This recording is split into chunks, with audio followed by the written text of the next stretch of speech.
인생의 미움을 어떻게 바라볼 것인가? 오늘 주제는 미움과 하나님입니다. 왜냐하면 성경은 사랑만 얘기하지 않거든요. 자, 오늘 제가 편하게 한번 이 주제를 가지고 우리가 혹시 마음속에 미워하는 사람이 있으면 또 이 말씀에 따라 순종하셔서 또 아름다운 마음으로 새해를 맞이하기를 바라는 마음 속에서 또 준비해봤습니다. 자, 전도서 9장 6절. 죽은 이들에게는 이미 사랑도 미움도 야망도 없다. 이 세상에서 일어나는 어떠한 일에도 다시 끼어들 자리가 없다. 살아있다는 건 뭐예요? 결국은 사랑도 있고 미움도 있고 야망도 있는 거거든요. 우리 사람이 사랑만 있지 않습니다. 창세기에 보게 되면 이 사랑하다는 단어는 발음도 예뻐요. 아하바. 근데 증오하다, 미워하다, 적, 원수란 뜻인데 발음도 세요. 굉장히 세네, 싸네. 자, 이 미움에 대해 성경은 어떻게 얘기하고 있을까요? 살아있는 에게는 피할 수 없는 감정인데요. 자, 창세기 3장 15절에 보게 되면, 창세기 순서를 보게 되면 창세기 1장 2절에는 아름답고 좋은 얘기만 나옵니다. 하나님 보시기에 참 좋은 이야기들만 나오거든요. 하지만 3장에 가게 되면 단어 자체가 무거운 단어들이, 이 죄로 인해서 이제 부정적인 단어들이 삶의 수고, 정말 고뇌, 이 어려운 감정과 마음들이 이제 등장하기 시작합니다. 3장 15절을 보게 되면 아담과 하와가 죄를 지은 다음에 하나님께서 하와에게 또 뱀의 그 본체인 사탄에게 뭐라고 말씀하시냐면, 내가 너로 여자와 원수가 되게 하고 너의 자손을 여자의 자손과 원수가 되게. 원수란 단어가 처음 나오는 거예요. 1장 2장에 원수란 단어가 없어요. 원수란 것은 이게 하나님이 창조한 게 아니에요. 이게 하나님 보시기에 아름다운 것들만 1장 2장에 존재하다가 죄가 들어오고 그다음에 악이 들어오면서 원수란 단어가 들어요. 원수란 단어는 적, 원수, 적대감, 증오감이라는 뜻으로서 이 내용은 뭐냐면, 이제 사탄의 종들과 그리스도와 그를 따르는 그리스도인들 사이에 이러한 적대감이 항상 있을 거라고 예언을 한 거거든요. 자, 이러면서 처음으로 원수란 단어가, 이 어려운 단어가, 미움과 관련된 이 단어가 등장하기 시작합니다. 창세기 4장 5절을 보게 되면, 잘못 썼는데요, 4장 5절을 보게 되면 이제 분노라는 감정이 나옵니다. 어떻게 나오냐면, 가인과 아벨이 제물을 바쳤는데 하나님 앞에, 하나님이 아벨의 제물을 기쁘게 받으셨지만 가인의 제물은 기쁘게 받지 않으셨어요. 가인과 그가 바친 제물은 반기지 않으셨다. 그래서 가인은 몹시 화가 나서 얼굴빛이 달라졌다. 분노란 감정이 처음 나오기 시작합니다. 분노란 감정이. 그러면서 4장에 가게 되면 이제 미움의 감정이 나옵니다. 창세기 4장, 가인이 아우 아벨에게 말했다. 우리 들러나가자. 그들이 들어있을 때 가인이 그의 아들, 그의 아우 아벨을 쳐 죽였다. 미움의 감정이잖아요.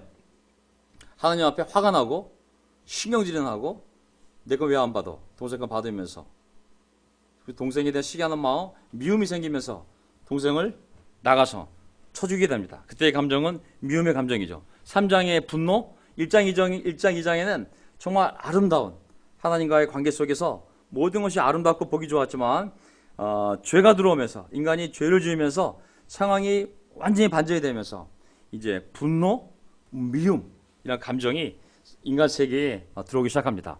그래서 시편을 보게 되면 내내 이 감정이 반복되는데요.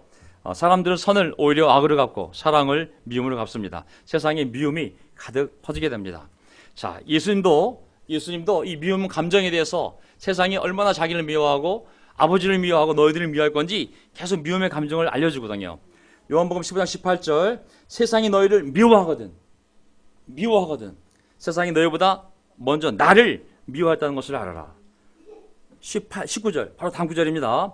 너희가 세상에 속하여 있다면 세상이 너희를 자기 것으로 여겨 사랑할 것이다. 그러나 너희는 세상에 속하지 않았고 오히려 내가 너희를 세상에서 가려 뽑았으므로 세상이 너희를 미워하는 것이라고. 그러니까 우리가 정말 예수님을 사랑하고 세상을 사랑하지 않고 말씀대로 살려고 하면 그 주변에 말씀대로 살지 않는 사람들이 우리를 미워하는 것은 이미 하나님이 알려주신 거예요. 그것이 정상이라고. 왜? 나도 미워했으니까. 세상에 나도 미워했으니까. 15장 23절, 나를 미워하는 사람은 나만 미워하는 것이 아니라 나를 보낸 하나님 아버지도 미워한다고. 인간의 미움이라는 감정은 무서운 감정인 거거든요. 하나님도 미워하니까. 15장 24절, 내가 다른 아무도 하지 못한 일을 그들 가운데 하지 않았더라면 그들에게 죄가 없었을 것이다. 많은 기적을 행했거든요. 그러나 이제는 그들이 내가 한 기적을 보고도, 내가 한 기적, 하나님만이 할 수 있는 그런 기적을 보고도 나와 내 아버지를 미워하였다. 이 미워한 감정은 정말 무서운 마음임을 알 수가 있습니다. 15장 25절, 그래서 그들의 율법에 그들은 까닭 없이 나를 미워하였다고 기록한 말씀이 이루어진 것이다. 미움. 하나님께서 하지만 이 미움도 사용하십니다. 하나님 선한 뜻에. 우리에게도 약속하셨어요. 마태복음 10장 22절, 너희는 내 이름 때문에 모든 사람에게서 미움을 받을 것이다. 그러나 끝까지 견디는 사람은 구원을 얻을 것이다. 아멘. 미움을 피할 수는 없어요. 24장 9절, 그때 사람들이 너희를 환난에 넘겨줄 것이며 너희를 죽일 것이다. 또 너희는 내 이름 때문에 모든 민족에게 미움을 받을 것이다. 미움.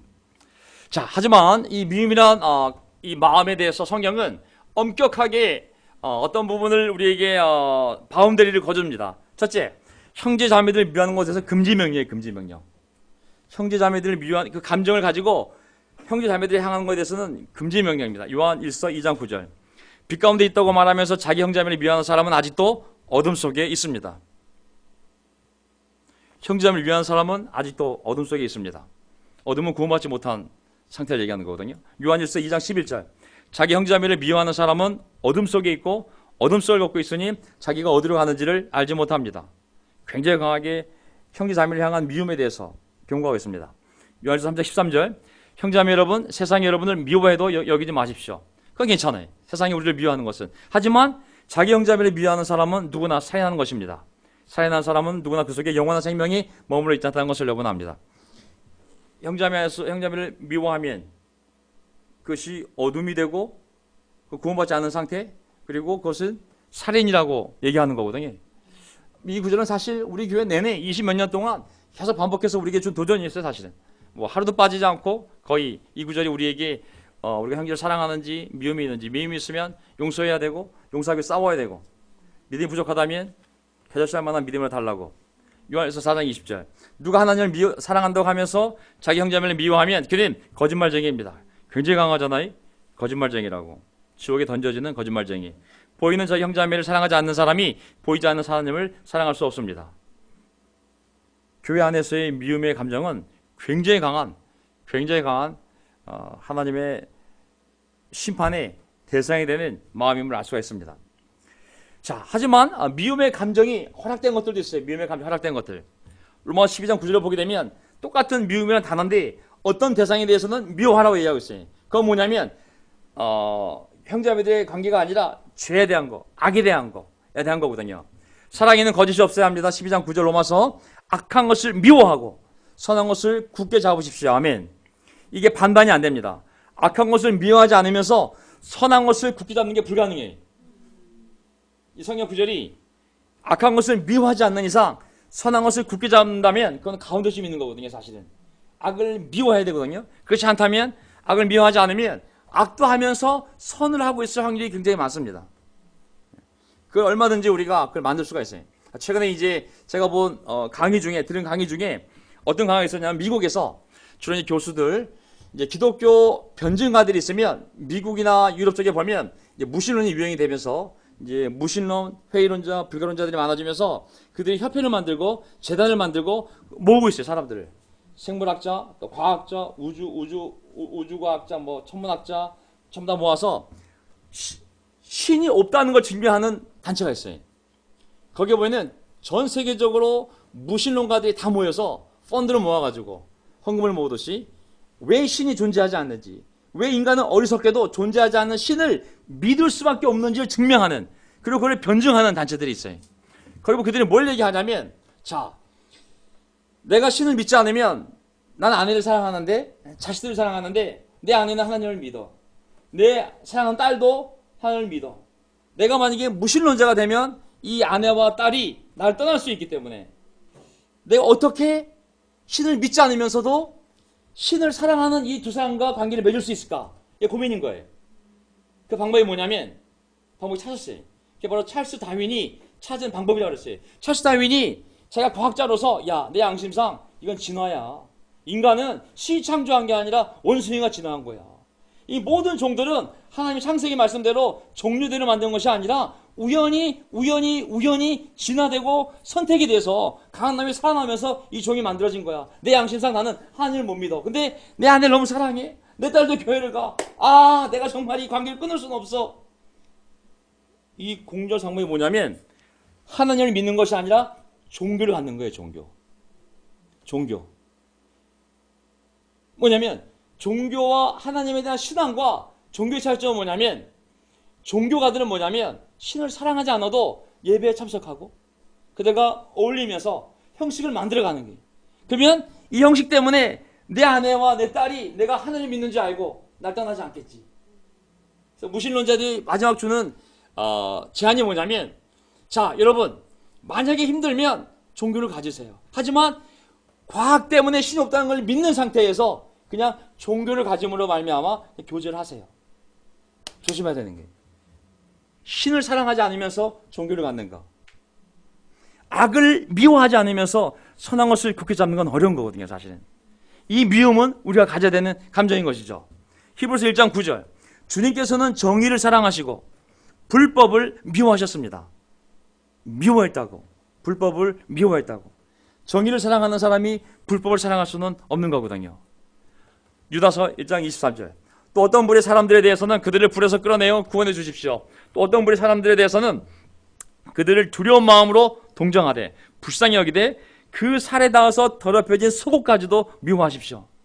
어떤 사람의 죄에 대해서는 정말 불쌍히 여기지만, 하지만 그 죄에 대해서는 그 정도까지 분명한 바운더리를 갖고 정말 미워할 때까지 근처에 가지 말라고, 이 기준에서는 미움이라는 단어를 사용하고 있어요.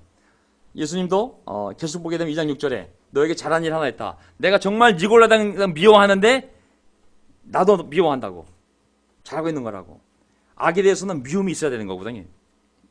자, 하지만 인간의 미움조차 하나님이 다 다스리는 주권 하에 있습니다. 사람의 감정이 내 것 같지만 이 감정이 좋든 나쁘든 하나님이 다 사용할 수가 있어요. 물론 좋아서는 아니지만 그것조차도 하나님은 바꿀 수가 있어요. 전도서 9장 1절, 나는 이 모든 것을 마음속으로 깊이 생각해 보았다. 그리고서 내가 깨달은 것은 의로운 사람들과 지혜로운 사람들이 하는 일을 하나님이 in control, 하나님이 손안에 있다는 것을. 조중이라는 단어는 성경에 안 나오지만 이 표현 in the hand of God을 이 세 번역은 이렇게 번역했어요. 하나님이 조종한다는 거예요. 이게 뭐냐면 뒤에서 살살 조종한다는 얘기 아닙니다. 머니플레이션이 아니라, 조작이 아니라 그것조차도 일어난 것을 하나님이 인정하고 그걸 선하게 사용한다는 거예요. 그들의 사랑과 미움까지도 하나님이 조종하신다는 것을. 사람은 아무도 자기 앞에 놓여 있는 일을 알지 못한다. 아무리 지혜로운 자가 지혜로운 척 하지만 그 지혜조차도 하나님이 큰 지혜 안에 있는 거거든요. 사실은 우리가 아무리 의로워도 우리가 기도한다고 다 이루어지지 않잖아요. 아무리 의로워도 하나님의 큰 의로움 안에 있는 거거든요. 우리의 사랑과 미움까지도 그 미움이 잘못된 미움이라 할지라도 하나님이 그거를 올바르게 사용하셔서 하나님의 역사를 이루어간다는 내용입니다. 위로가 되지 않습니까? 자, 하나님은 미움조차도 선하게 돌이킬 수 있고 사용하실 수 있습니다. 저주를 축복으로, 악을 선으로 변화시키는 하나님, 우리 삶에 벌어진 저주 같은 악한 일들을 하나님은 축복으로, 선으로 변화시킬 수가 있어요. 내 실수로 벌어진 일이든, 때론 내 죄로 벌어진 일이든, 남의 죄, 남의 실수로 자연정을 벌어진 일이든 하나님은 그것을 축복으로, 쓴 물을 다물로 바꾸듯이 선으로 변화시킬 수가 있어요. 창세기 50장 20절을 보게 되면 형님들은 나를 해치려고, 요셉의 대사입니다, 하였지만 하나님은 오히려 그것을 선하게 바꾸셔서, 잘 보세요. 형제들은 나를 죽이려고 그랬고 죽일 수 없으니까 팔아버렸고 나를 종으로 만들어버렸지만 하나님은 그것을 오히려 선하게 바꾸셔서, 그것을 하나님은 선하게 바꾸셔서 오늘과 같이 수많은 사람의 생명을 구원하였습니다. 아멘. 우리 삶에 벌어지는 많은 납득할 수 없는 악한 일들, 또 부정적인 일들을 하나님이 바꾸셔서 우리의 삶도 축복을 줄 뿐만 아니라 우리를 통하여 많은 사람의 생명을 구원할 수 있는 일로 그 일을 하나님이 사용할 수가 있어요. 그걸 믿어야 돼. 우리에게 어떤 주어진 저주 같은 삶, 우리에게 주어진 어떤 악한 일들, 이거를 우리 자신과 우리 자식을 위해서라도 바꿔줄 뿐만 아니라 우리 삶을 통하여 다른 많은 사람을 구원할 수 있도록 하나님이 저주를 축복으로, 악을 선으로 바꿀 수 있는 분임을 우리가 믿어야 됩니다. 아멘. 이 하나님이 있기 때문에 억울해도 우리가 앞으로 나아갈 수 있는 거예요. 우리가 심판하지 않고 우리가 고치려고 하지 않아도 하나님 할 수 있는 거예요. 그 예를 제가 성경에서 찾아볼게요. 자, 성경에 많은 미움의 사건들이 나오거든요. 가인이 아벨을 죽인 것도 마찬가지지만 하지만 끝나지 않았어요. 착한 아벨이 악한 마음을 가진 가인에서 죽었지만 그게 끝이야기가 아니잖아요. 그것 때문에 셋이라는 다른 아들을 낳게 하셔서 그 셋의 계보 가운데 믿음의 자손들이 나오게끔 하나님 하시지 않았습니까? 자, 하갈의 미움과 사라의 미움 볼까요? 자, 창세기 보면 하나님이 아브라함의 씨를 통하여 그리스도가 올 때까지 아브라함부터 시작해서 이스라엘 민족의 씨 가운데 그리스도가 와서 그리스도의 씨로 말미암아 온 인류가 구원을 받고 복을 받을 수 있도록 하나님의 마스터 플랜인데, 그렇지 그러려면 하나님의 선택한 이 씨가 섞이면 안 되는 거예요. 계속 그 선택된 거룩한 씨가, 그 계율이 섞이면 안 되는데, 그 과정 중에 인간의 미움조차도 하나님이 절묘하게 이용하심을 알 수가 있어요. 미움을 갖게 하진 않았지만 이미 발생한 인간의 죄악을 하나님은 선한 뜻으로 사용하시는 거죠. 예를 들면 아브라함이 하갈과 동침하니 하갈이 임신하였다. 하갈이 진짜 아내예요, 종이에요? 종이잖아요.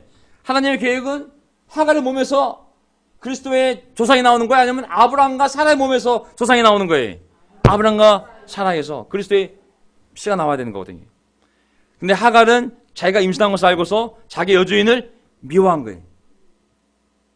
종이었지만 본처는 아이를 못 낳고 내가 아이를 낳으니까 야! 그러면서 깔보기 시작한 거죠. 미워한 거죠. 사례가 아브라함에게 말했다. 내가 받은 이 고통은 당신이 책임을 지셔야 합니다. 나의 종을 당신 품에 안겨주었더니 그 종이 자기가 임신한 것을 알고서 나를 미워한다고.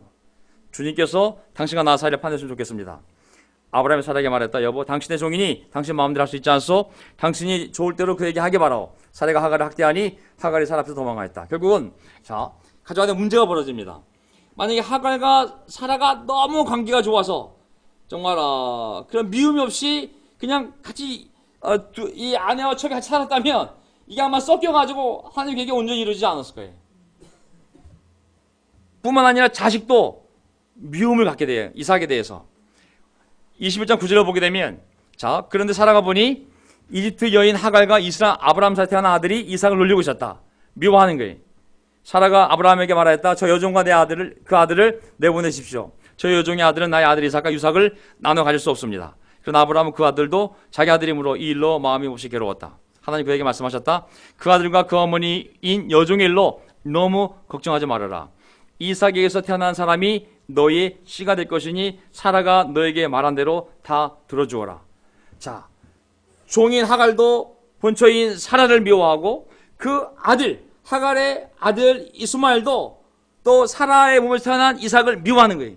이 문제가 생겼기 때문에 당연히 고통이 생겼고 이 고통 속에서 하나님의 최종 판결이 나옵니다.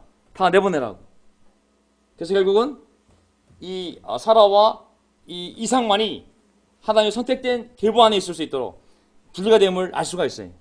오히려 이 하갈의 미움과 이스마엘의 미움을 하나님의 역을 이용해서 분리시키는데 그 감정을 사용하시거든요. 자, 분리가 되는 거예요. 이 미움을 사용하여 하갈과 사라, 친자 본처와 여종, 그리고 하나님 선택한 시인 이삭과 복은 받지만 선택되지 않은 시인 이스마엘이 그 감정을 통해서 이게 분리되어는 거예요. 자, 두 쌍둥이 아들 야곱과 에서의 미움. 자, 둘이 미워하지 않습니까? 엄마 뱃속에 있을 때부터, 리브가 안에 있을 때부터 뱃속에서부터 둘이 다투잖아요. 그래서 리브가 고통을 당하지 않습니까? 하지만 왜 그들이 뱃속에서부터 이렇게 다투었냐면 23절에 나와요. 두 민족이 너의 태 안에 들어있다. 너의 태 안에서 두 백성이 나뉠 것이다. 한 백성이 다른 백성보다 강할 것이다. 형이 동생을 섬길 것이다. 하나님의 계획이 있는 거예요. 내가 둘째를 통해서 그리스도의 그 씨를 만들어가겠다고. 하나님의 주권이요 선택인 거예요. 그래서 그들이 자연스럽게 그 미움이라는 감정 속에서 서로 다투면서 갈라져 나간 것이죠. 자, 또 라헬과 레아의 미움을 보게 되면 야곱이 그 두 딸과 결혼을 그 당시 했지 않습니까? 그 언니 라헬과 레아의 한 남자를 둔 미움 속에서 경쟁으로 인해 12 아들을 낳는 계기가 됩니다. 하나님 일부러 경쟁을 시킨 건 아니에요. 12지파를 만들려고 서로 싸워야 아들을 많이 낳지 하고 조정을 해서 미움을 낳는 거 아닙니다. 자연스러운 그들의 감정이 있었지만 그걸 하나님이 사용하셔서 많은 아들들이 12아들이 나게 되면 알 수가 있어요. 동시에 야곱의 12아들도 10아들이 2아들을 미워합니다.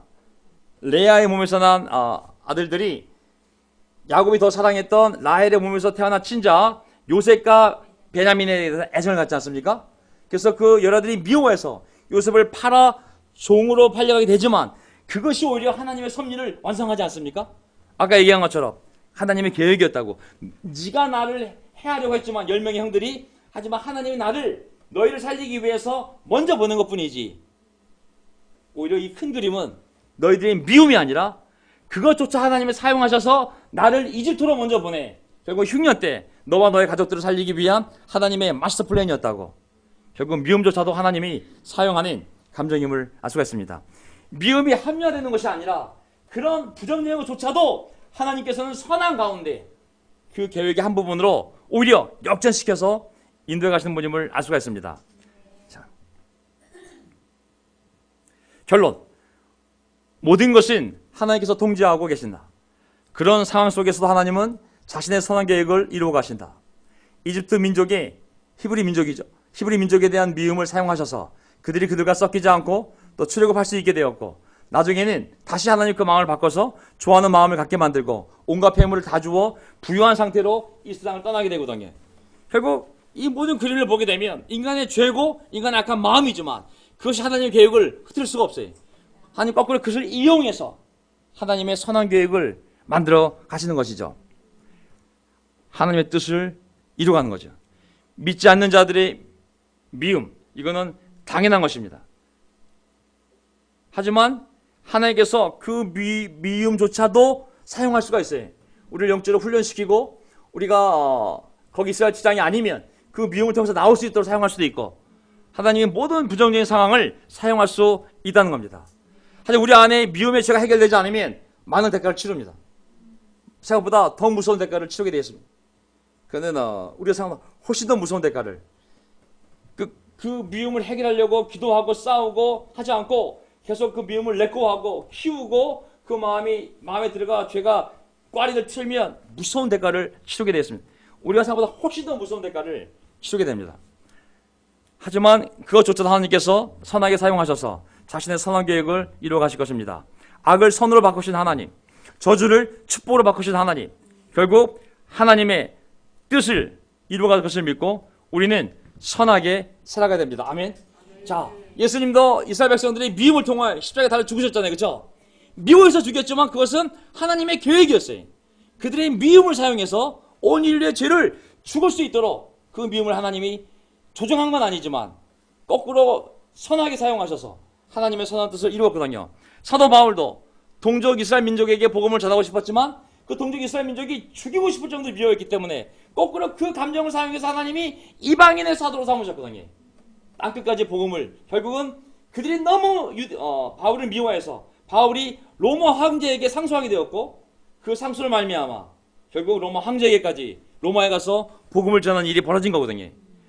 하나님은 선한 것도 사용하지만 우리 인생에 벌어지는 이런 부정적인 사건들도 그분의 계획 안에서 선하게 반전을 이루며 사용됨을 알 수가 있습니다. 아멘. 우리 사람들 질병들, 가난들, 또 우리가 알 수 없는 많은 이런 어려운 관계들, 하지만 그 관계 속에서도 우리가 보복하지 아니하고 미움을 키우지 아니하고 하나님의 선하심을 믿고 이것조차도 하나님의 섭리 가운데 그분의 손 안에 있음을 믿고 우리가 해야 할 일들을 선한 일을 해나가면 하나님은 우리가 상상도 할 수 없는 방법으로 이 모든 걸 사용하셔서 자신의 놀라운 뜻을 이루어가실 줄 믿습니다. 아멘. 그래서 그런 믿음을 갖고 지금 어떤 어려운 상황이 있더라도 하나님의 선한 계획은 절대 바뀌지 않는다는 거, 그리고 그 선한 계획 가운데서 오히려 이것이 역전이 되어서 나도 구원하고 많은 사람을 구원하는 쪽으로 하나님 내 인생을 인도할 것을 믿으시면서 그 믿음으로 오늘을 잘 정리하시기 바라겠습니다. 넘어질 뻔했네. 아멘.